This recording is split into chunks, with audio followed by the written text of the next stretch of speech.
There is a difference between influence and power. So let's talk about that. How do you see it? What is the true standing?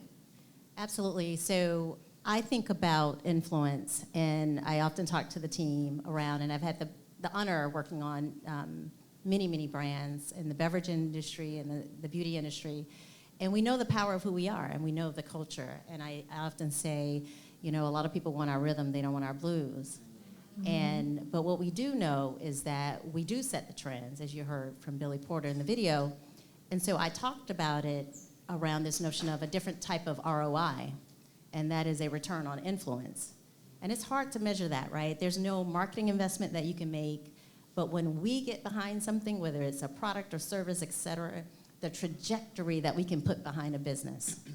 And for us to understand that and the power of our decision making when it comes to influence, I think is really great, and we should understand it and know it.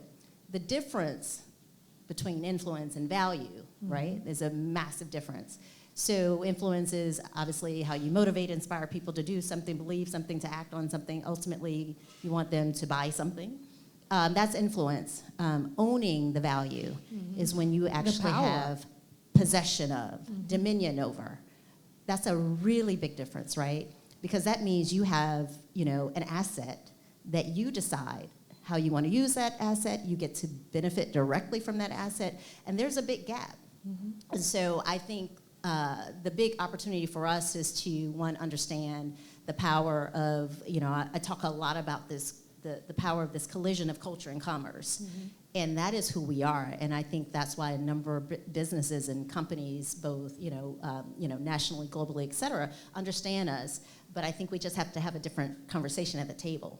We don't want to be spokespeople anymore, and we want to really have a seat at the table in terms of equity, position, et cetera. And so it is a unique difference. But I'm excited because I think there are a couple of people who really understand that and have been able to really show and determine their outcomes, because that to me is the difference. You don't own the product as an influencer, you know. So I think that's where we should really be focused. I think that's super interesting, and I want to bring Jimmy in as you talk about the seat at the table and being able to influence outcomes as an actor, right? So from where you sit, an actor, Nigerian heritage, who has worked a lot in the UK, but is global now, really. Your life is global. You're on a plane, you're on both sides of the Atlantic. But let's center the UK for this moment. What is the positioning of black culture there? And do you feel like you have power at the table, despite, or given the rise in black culture globally? It's a great question. The short answer is no. I think we have a long way to go in the UK. Even watching this video with BET, we need our equivalent. I know we've got BET UK, but we need that equivalent in the UK to tell our stories in our way and have our people that look like us in the positions of power. And otherwise, there's always like you come with the begging bowl, you know? And then when you don't own the place that we are going to, that really affects the outcome of what we can do and how we tell our stories.